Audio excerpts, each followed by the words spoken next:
news media as the administration races to find those responsible for the criminal flow of information. I don't know why people do these kind of things, but it's borderline, if not over the line of treason. We're live in Washington with the White House efforts to plug the leaks. And a Fox News alert, tensions escalating even higher in North Korea as the rogue nation fires off a third missile in 3 weeks. Why the Secretary of Defense says this situation could turn into a catastrophic conflict. Caution, turn 2. Trouble, oh my goodness, what a huge crash. Whoa, the unbelievable moment an Indy 500 car flies, look at that, right through the air, ripping in half. And somehow, the driver managed to walk away. Fox and Friends First starts right now. Look at that.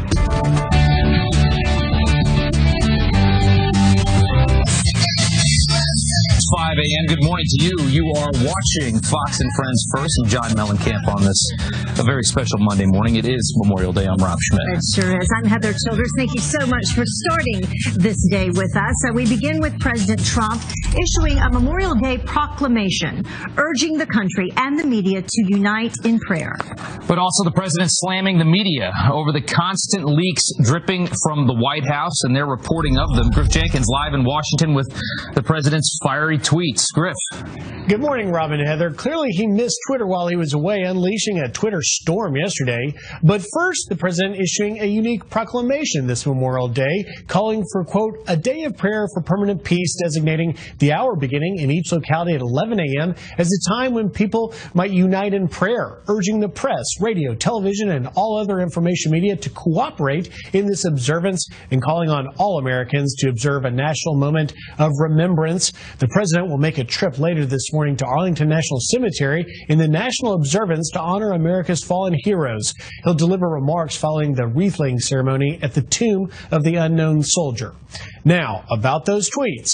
The president lashing out at the leakers in a barrage of tweets yesterday, first saying, quote, it is my opinion that many of the leaks coming out of the White House are fabricated lies made up by the hashtag fake news media. He continued, whenever you see the words sources say in the fake news media and they don't mention names, it is very possible that those sources don't exist but are made up by fake news writers. Hashtag fake news is the enemy. The White House also took to the Sunday show to assail the leaks. DHS Secretary John Kelly had this to say to Chris Wallace. It's outrageous. I don't know why people do it. It jeopardizes not only investigations, but puts people's lives in jeopardy. I don't know why people do it, but they do. And that's the world we live in. And all this comes as the White House prepares to defend itself against the Russia probe, assembling what they're calling, quote, a war room led by Chief Strategist Steve Bannon. So it will be a very significant Memorial Day with the president at Arlington National Cemetery, but it's going to be a busy week because it looks like they're going to push back. Yeah, it certainly looks like it. Griff, thanks so much. Thank you, Griff. Well, John Kelly also defending Jared Kushner over reports of trying to set up back-channel communications with Russia. The Homeland Security Secretary saying President Trump's son-in-law and White House advisor was only looking out for the U.S. Any channel of communication, back or otherwise, with a country like Russia is a good thing. That communication then goes into the White House as a data point in terms of discussion. So I don't see a big deal. Well, Kushner's lawyer has said that his client is willing to talk with federal and congressional investigators. A Fox News alert, North Korea intensifying its show of force overnight. The erratic dictator Kim Jong-un's taste for war appears to be heating up, firing off yet another missile into the Sea of Japan. Marianne Rafferty in Los Angeles with how the U.S. is responding to this. Marianne. The rogue nation's disturbing bold move, a clear violation of UN resolutions and the latest in a series of launches, fueling tensions over its quest to develop weapons capable of hitting the United States.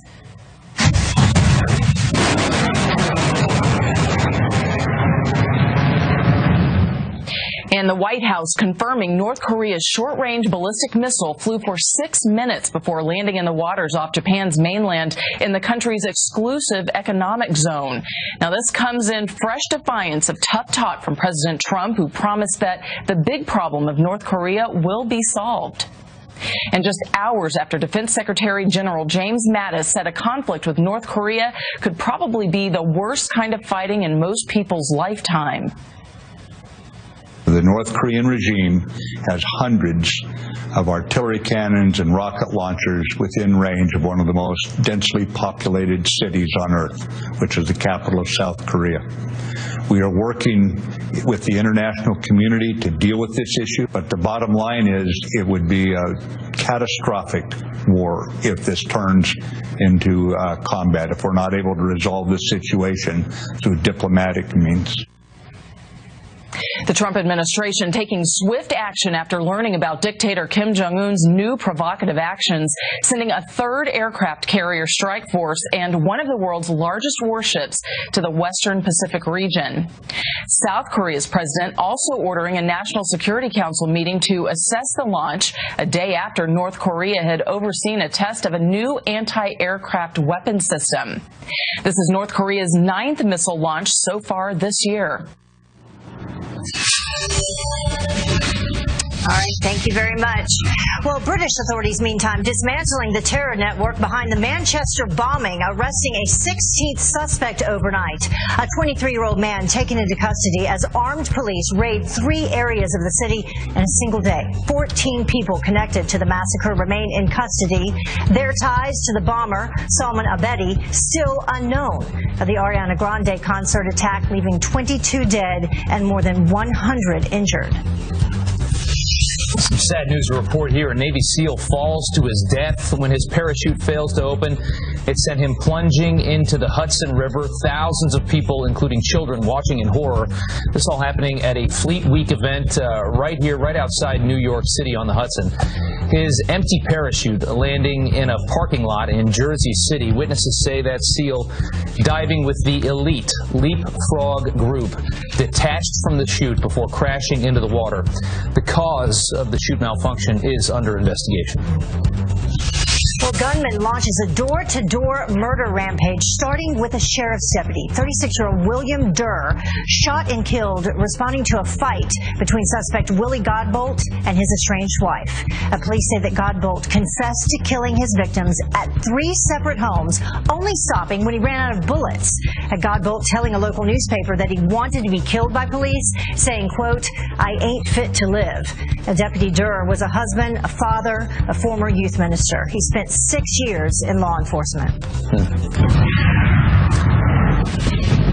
All right, it is Memorial Day weekend, and a lot of people have a lot of things planned today, but on the East Coast, it's looking like it's kind of a nasty woke one up to out there. rain showers here in New York City, and Janice, it was a little actually chilly yesterday. Yes. Comparatively speaking. Yes, you're correct. I mean, we did get a few days of good weather here in the Northeast, but today is going to be the wet one as we have a frontal boundary that stretches all the way from the Northeast back into the central U.S.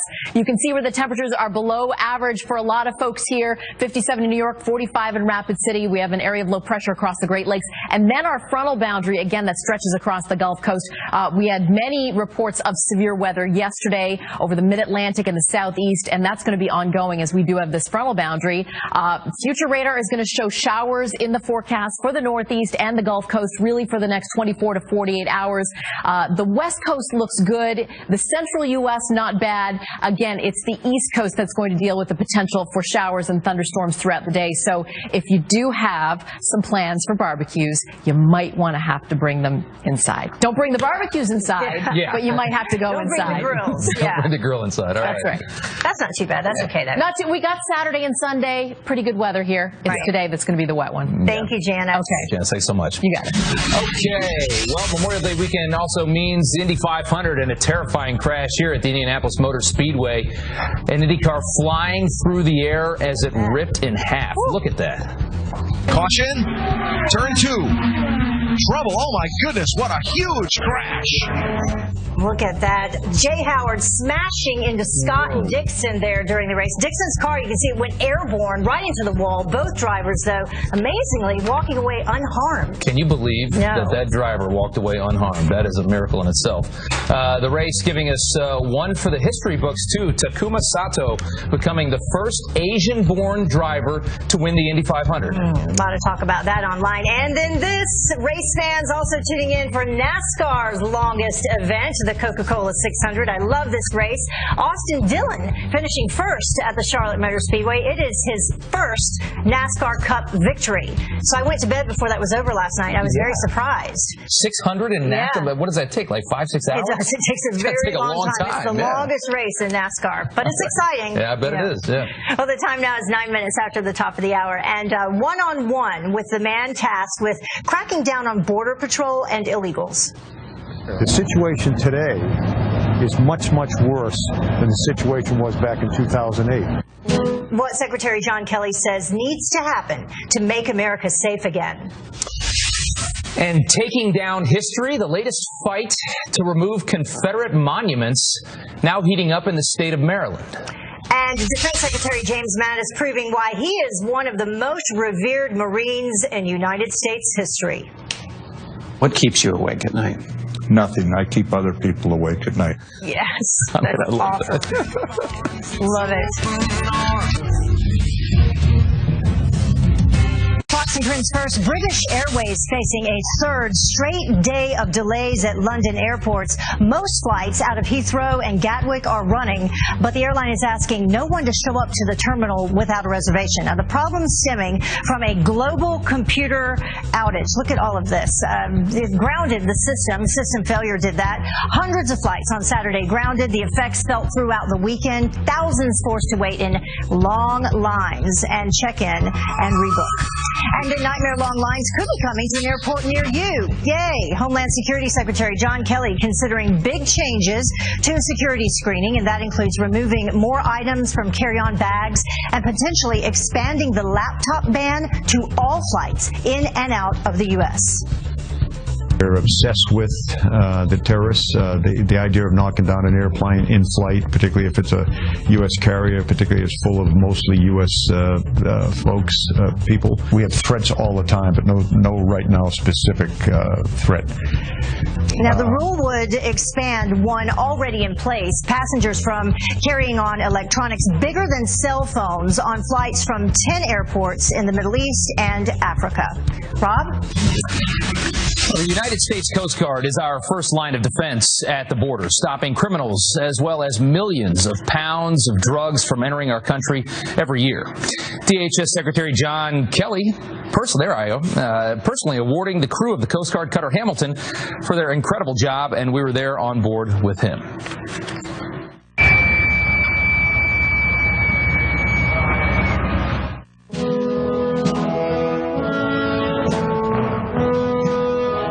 For somebody like him to come here and, personally be here for something like that, it does. It means a lot. To have it be such an awarded Marine who fully understands what it means to deploy and can relate to the crew so well. Really honored to be here, everybody. Keep doing what you're doing. Take care of each other. As Americans, we spend a lot of our hard-earned tax dollars on defense, but let's put it into perspective for just a second.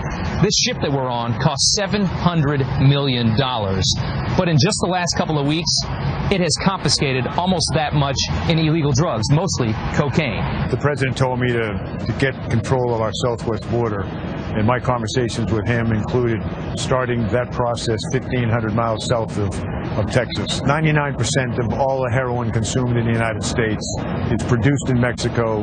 100% of the cocaine that comes into the United States comes up from Latin America. To people that say that it's outrageous to put this emphasis on checking that border, you give them those numbers, how could they possibly argue with that? Politics. I've never seen anything this ugly in my life. In 2008, when the Congress passed laws to put physical barrier, Democrats like Senator Obama, Senator Hillary Clinton, Senator Chuck Schumer voted to put that physical barrier there. The situation today is much, much worse than the situation was back in 2008.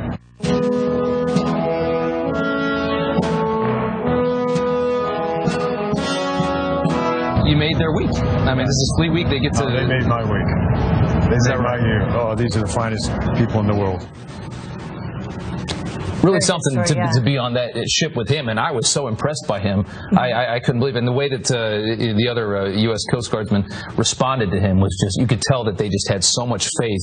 I mean, he is a strong, tough guy. If anybody was going to have that position, that's the right man for the job. Faith and respect. And we were just saying that he had said if you knew what he knew, it'd be hard to get up at watching the terror and watching the chatter. He says, if you knew what I knew, you'd be afraid to leave the house. And I mean, it's scary, but it's nice to have somebody in there that knows what's going on. Exactly. Yeah. Good job. Yeah, thank you. Well, it is now 17 minutes after the top of the hour, and Navy SEAL Aaron Vaughn gave his life protecting our freedom, and this Memorial Day, his mother is honoring his sacrifice with a very important message for other parents.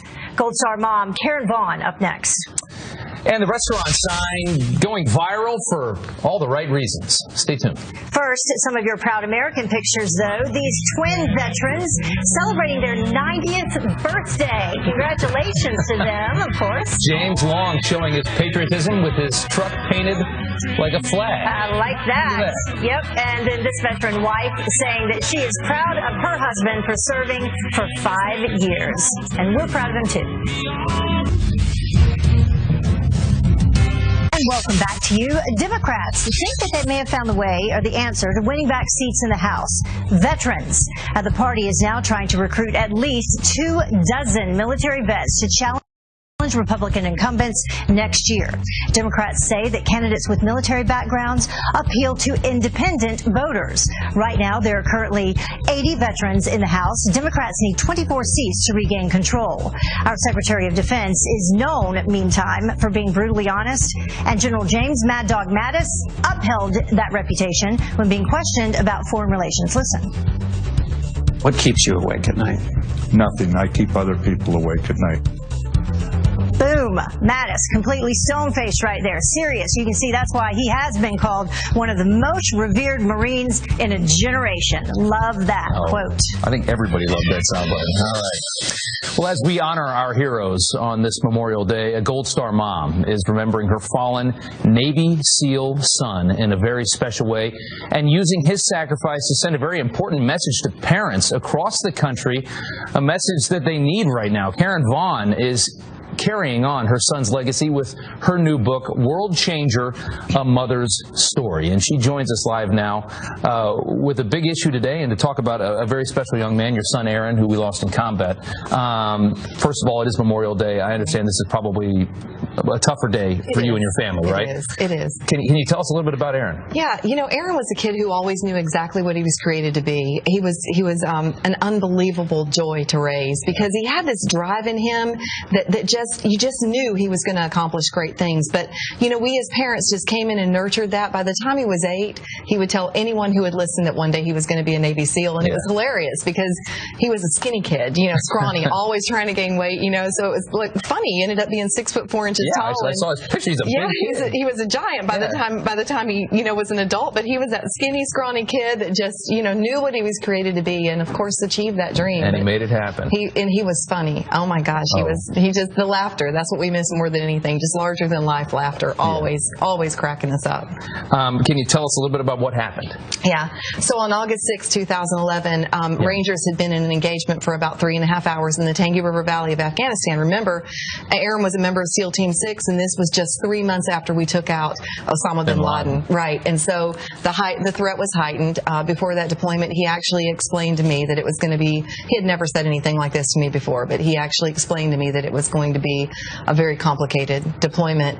And they were flying in to assist the Rangers on that raid, and their helicopter was shot from the sky just before they landed, and 30 Americans on board. Largest loss of life in the history of naval special warfare.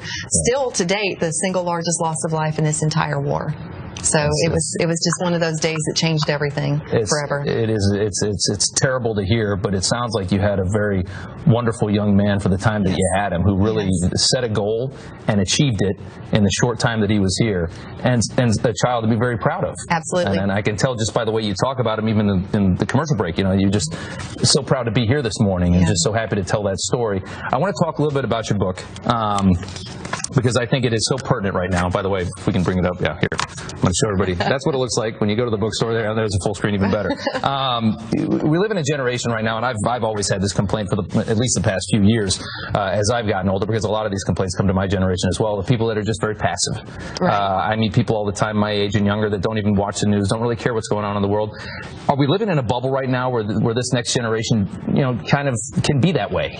Absolutely. The bubble about the dangers that are outside, the dangers within, young people who are not engaged at all in our government, in the civic foundation of our country. But even more fearful to me than that is the fact that we seem to have a generation coming up who are weak, and that's not who we are as Americans. We were founded with strength, with power, with fortitude to overcome, to achieve, and that's how we became the greatest nation on earth, right? As people who loved other people more than themselves, who loved concepts of higher things than themselves, and now we seem to be a generation of slackers rather than achievers. And one last thing, this book is here to teach parents how to make their children the way your son was. Right. Strong, tough again. Absolutely. Strong, gritty kids who know what they want and know how to, and then give them steps to achieve what they want. And that's what the book's all about. I started talking to moms in a few groups, and I realized that some of the principles we implemented in our home were not normal in today's society, and I couldn't believe it. And they were just like grabbing every word I said, and I'm like,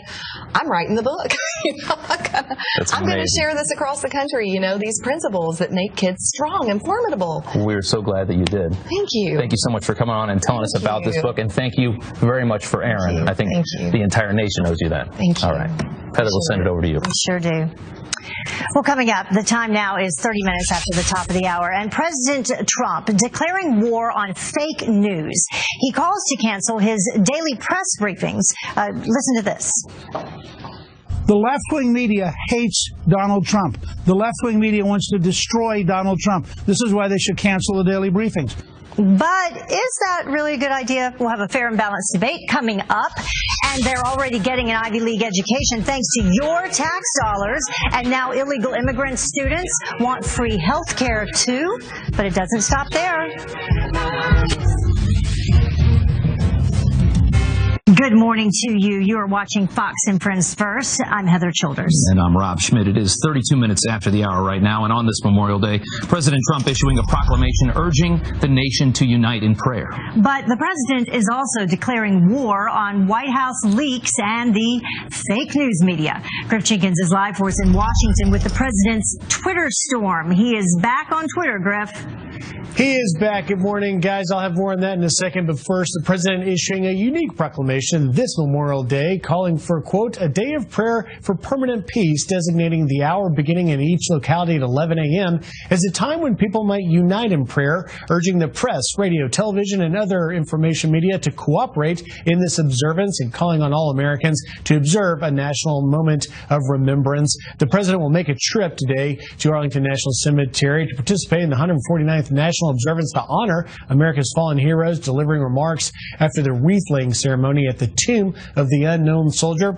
And he may get back on Twitter. The president lashed out in a torrent of tweets yesterday saying, quote, it is my opinion that many of the leaks coming out of the White House are fabricated lies made up by the hashtag fake news media. Continuing, whenever you see the words sources say in the fake news media and they don't mention names, it is very possible that those sources don't exist but are made up by fake news writers. Hashtag fake news is the enemy. The White House also took to the Sunday shows to assail the leakers. DHS Secretary John Kelly saying it's approaching treason. I believe when you leak the kind of information that seems to be routinely leaked, the high level of classification, I think it's darn close to treason. This comes as the White House is assembling a war room led by Chief Strategist Steve Bannon to defend against the leaks. So buckle up. It's going to be an interesting week, guys. Sure is another busy one. Week. Yeah. Griff, thanks so much. Thanks, Griff. Well, speaking of busy, happening today, former FBI Director Robert Mueller will deliver the commencement speech at a private prep school. Mueller speaking to graduates at Tabor Academy in Massachusetts. Well, this comes less than 2 weeks after his appointment as special counsel to oversee an investigation into possible ties between Russia and the Trump campaign. Mueller served as the FBI director from 2001 to 2013 under Presidents George W. Bush and Barack Obama. All right, a Fox News alert. Erratic North Korean dictator Kim Jong-un's apparent taste for war seems to have intensified overnight. The rogue nation firing off another missile, landing in the waters right off Japan's mainland in very near their exclusive economic zone. We are working with the international community to deal with this issue, but the bottom line is it would be a catastrophic war if this turns into combat, if we're not able to resolve this situation through diplomatic means. The Trump administration ordering a third aircraft carrier strike force and one of the world's largest warships to the Western Pacific region, right in that area, sending a strong message to dictator Kim Jong-un to knock this off. A hero FDNY firefighter who fought for health care for 9/11 responders as he battled cancer of his own has died. Ray Pfeiffer spent 8 months at Ground Zero after the attacks in September of 2011, searching for friends. Well, 6 years later, he developed cancer linked to that heroic work, but it didn't stop him lobbying to get the Zadroga Act passed so fellow first responders could get the help, the medical help that they needed. Ray Pfeiffer was 59 years old. And Janice here now with a check of the weather, and we understand he was very close with you, Janice, and we do want to offer our condolences there. Sounds like a wonderful man and a very important thing that he worked on there after 9/11, the Zadroga Act. Absolutely. Ray fought this battle long and hard, 8 years battling cancer. He served in the same firehouse as my husband during 9/11. 4035, shout out to you today and to his beautiful wife and his kids. And he will be long remembered for his fighting hard to make sure that that Zadroga Act is in place for 9/11 related illnesses. So Ray, I know you would kill me if I started crying during this weather report, so let's get to it. I love you, my friend. Current temperatures across the Northeast. That's one thing Ray would always say is, you guys need more weather on Fox and Friends. 57 in New York City, 57 in Cincinnati, 55 in Kansas City. Gray day, unfortunately, across the Northeast as we have this frontal boundary that's draped across the Northeast down through the central U.S. and the potential for showers today. Saturday and Sunday were a pretty good day here in the Northeast, but today is going to be the day where we see the showers and the thunderstorms. So if you have any outdoor plans, just make sure you have a place to head indoors when the rain comes. Not a lot of rain, but it's going to be on and off throughout Tuesday. And then there's your Memorial Day forecast. Of course, across the West, warmer than average temperatures, cooler than average for the Northeast down towards the Gulf Coast where we could see some showers and thunderstorms. And thank you, Fox and Friends, for remembering Ray Pfeiffer. He was a huge fan of Fox. He watched it 24/7 and he watched Fox and Friends every single day. Yeah. Sounds like a wonderful person. Janice, thank you so much for remembering him here. We love that. Yeah. Thank you. And our heart goes out to you and to his family as well. Well, the time now is about 20 minutes after the top of the hour, before the top of the hour. President Trump railing against the media, declaring all-out war on fake news doesn't justify pulling the plug on daily briefings altogether. We'll have a fair and balanced debate. Army Specialist Christopher Horton gave his life in Afghanistan when he was just 26 years old. Coming up, his wife joins us with a special message about what honoring the fallen means to those who are fighting abroad right now.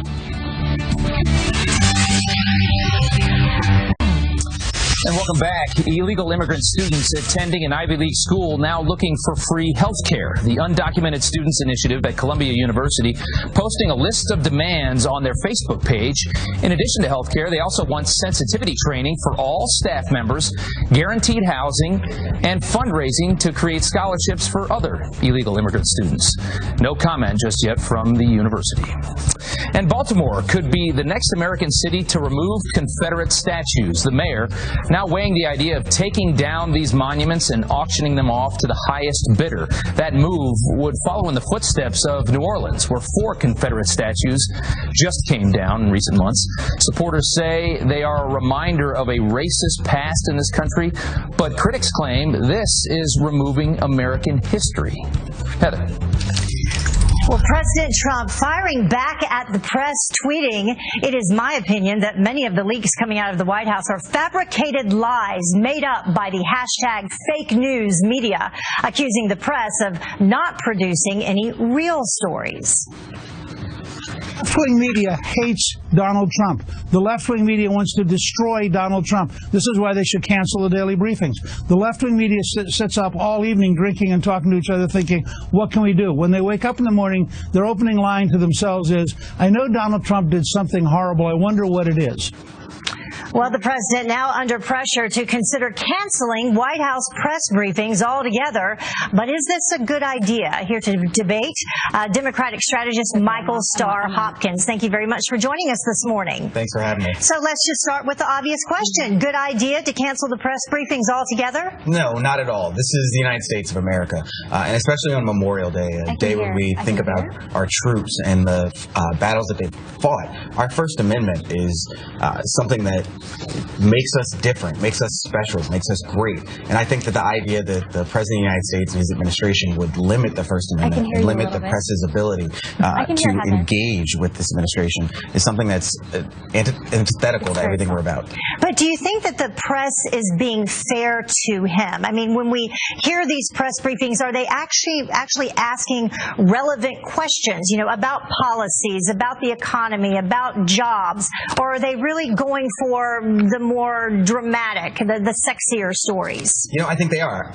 Every day, the news story is changing hour by hour, and I think it's the press's obligation to ask about those things. You know, if the President of the United States wants to cut taxes on the rich, then I think his administration should have to stand up there and explain that. And the same is true with education, and the same is true with jobs. They need to explain what they're doing so the American people can understand what their game plan is and where we're going moving forward. So we also have Bold.com global founder Carrie Sheffield joining us. Carrie, what do you think about that? If the press isn't being fair in their questioning and not using it as a viable source of information for the public, then should the president consider canceling these press briefings? I think it might be time to put the press in the timeout right now, because honestly, what 2016 showed was that the press failed to do its job. It failed the American people, and Harvard University just confirmed this. They showed that the mainstream press, places like CNN, NBC, for example, 93% negative stories about the president. That's not fair and balanced. You know who was fair and balanced? Fox News, according to Harvard University. So honestly, yes, in order to actually serve the American people don't care about the latest tit-for-tat scandal du jour. The American people care about jobs. They care about health care. They care about substance. They don't care about these made-up stories that the press, who obviously has an agenda and doesn't really care about the truth. They do not. It's un-American what the press is doing. The press is saying you are guilty until proven innocent. That is un-American. You are innocent until proven guilty. And yes, let's have that investigation, but let's not come in with this hack agenda. With the already assumption of guilt. And some of those numbers, I mean, the numbers really are staggering, Michael. If you look at these, CNN and NBC's coverage outpaced positive ones on President Trump by 13-1 on the two networks. CBS 90% negative. New York Times 87% negative. Washington Post 83% negative. So it's kind of like you keep walking into a room, you know you're going to get hit, and you just keep doing the same thing over and over. That's not really smart. You know, I'd say this. It's ironic to hear Donald Trump say it's not fair, the press coverage. To me, that sounds like the real snowflake presidency here. You know, Donald Trump loves the press unless it's criticizing him. Well, I think maybe if he had a better relationship with the press, then there would be a little better coverage. Now, I'm not saying that it would be fairer coverage, because I think the press is doing a fair job with their coverage. But I think when you're respectful to the press is more likely to work with you and be fair to you. I strongly disagree. This is not a fair press. This is a press who has an agenda. This is a press who does not believe in due process. This is a press who believes that because they are liberal and they have a liberal world agenda that they want to impose on the rest of the country, that the Trump voters are somehow misguided, that the Trump voters are ignorant. That is wrong. That is un-American. And it is also against what the Trump voters want. So they have failed the American people. So no matter what you say, you can call the president a snowflake, but the reality is there's a thing called truth, and the mainstream media is ignoring the truth. And the goal is to get to it. All right. Yes. Thank you both for joining us. We appreciate it this morning, Carrie and Michael. Thank you. Great debate. Well, now it's time to check in with Steve Doocy to see what is coming up on Fox and Friends. And I hear that you were live at the Patriot Cup in Oklahoma on this Memorial Day. Right, Steve? That's right. Absolutely, Heather. That's right. I've got to leave New York so that I don't have to wear a tie, and I've got my coffee here. And right back there, those twinkly lights, downtown Tulsa, Oklahoma. Today we're going to bring you out here to Oklahoma because this is the 8th annual Patriots Cup golf event, and it is so fantastic. If you're a Patriot or a proud American, you're going to want to see it. We've got Dan Rooney, who started Folds of Honor years ago. He started this as well. He's going to be with us. We've also got a Medal of Honor recipient we heard from last night at the National Gala here, a fellow by the name of Leroy Petrie, and his story is unbelievable. Finally, because we're on cable news, we're going to have Larry the Cable Guy. We've got a busy 3 hours, kicks off just about 12 minutes from right now, right here on the channel you trust for your hashtag Proud American News. Fox and Friends First continues live from Oklahoma and New York City in 2 minutes.